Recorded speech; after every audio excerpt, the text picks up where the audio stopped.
E o ouro agora está próximo das máximas, né? Quase batendo nos 2.000.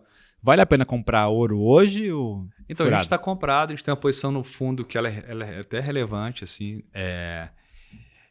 eu não sei se eu diria que vale a pena comprar assim, quando a gente estende um pouco o horizonte. Eu posso até falar assim, um pouco por quê. Tá? No fundo, quando a gente escreveu aquela carta, a gente tentou explicar como é que a gente enxergava esse problema. Né? Que data que foi a carta? Tem uns Depois 2 eu anos? mando para vocês. Eu acho que pode ter sido 2019. Talvez. 2019.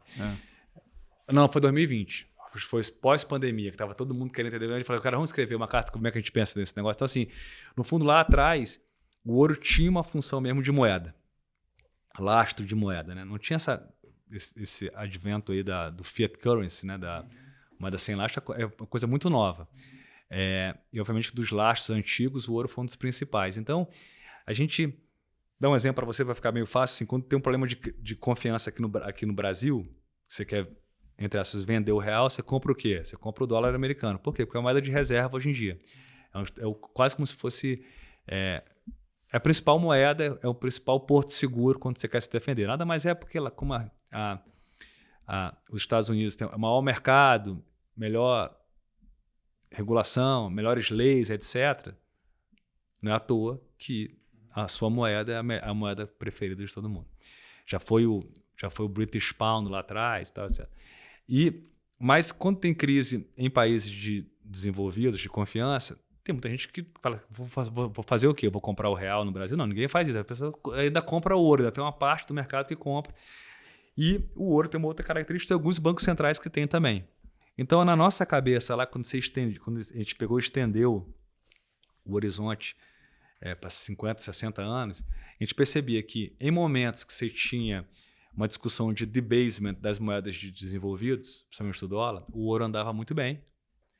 E, obviamente, quando o fiscal estava ruim, o endividamento estava muito alto, o Banco Central estava fazendo repressão financeira, o ouro andava muito bem. Em momentos onde você tinha solidez fiscal e, obviamente, que juros reais positivos nos juros, o ouro caía bastante também. Ninguém queria ter aquele troço, porque é uma moeda que você tem que pagar para ter. Você tem que pagar um cofre para deixar lá dentro. Imagina, ela não te gera nenhum rendimento. Não tem um yield, né? Não tem nenhum yield, exatamente. Então, quanto mais alto é o yield do dólar, hoje está quase 5%, menos interessante deveria ser comprar o ouro. Né? Então, a gente, no final de 2021 e início de 2022, falou assim, cara, esse negócio do ouro é um short certo. Estava até short guerra da Ucrânia, aí teve aquela onda de compra por questões geopolíticas. A gente até escreve um pouco na carta, esses episódios são ótimos para vender. Tem essas ondas de compra por questões geopolíticas, assim, geralmente dura pouco e você é uma boa oportunidade de você duvidar e apostar contra. Esperar os especuladores de curto prazo se encher daquele troço, depois fica uma maravilha. Mas a gente tomou um calor enorme ali atrás. E aí a gente estava assim, com o script, a gente ficou meio short ali o ano passado inteiro. Só que estava caindo muito menos do que indicava os modelos. Assim. Você via investidor pra caramba saindo, dá para ter umas métricas de como é que está a alocação. A gente via e falava, cara, tá muito esquisito isso. E aí, obviamente, que a gente percebeu ao longo dos últimos 2 trimestres do ano passado, tá tendo muita compra de Banco Central. China comprando bastante. Então, assim, existe uma discussão que vocês estão a par, que parece que é mais de longo prazo, que pode estar motivando essas compras, que é o que aconteceu com a Rússia não vai acontecer com a gente. Assim, não dá para sancionar. Assim, se a gente fizer alguma coisa que é geopoliticamente ruim, digo, a China, etc., ela eu acho que está querendo minimizar o risco de algum tipo de intervenção.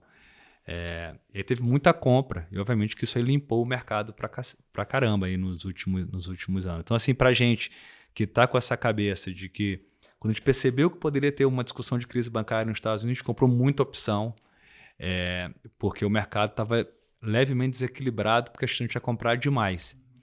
E, obviamente, que os investidores, especuladores, etc., estão com posições nas mínimas. Tá? Então, olhando do ponto de vista histórico, a gente não está naquele momento espetacular para comprar. Barganha, não está barganha. O preço subiu para caramba por um motivo muito específico, eu acho. obviamente que se tivesse uma foto agora, que o Fed tivesse que começar a cortar bastante os juros, etc., ele vai outperformar as outras commodities. Então, assim, quando você olha o nosso livro lá, a gente tinha comprado em ouro e short alguns outros metais. Então, assim, não sei se é uma grande alocação ali para médio prazo, não, mas do ponto de vista, quando você olha para o curto prazo, está com a cara bem boa, assim.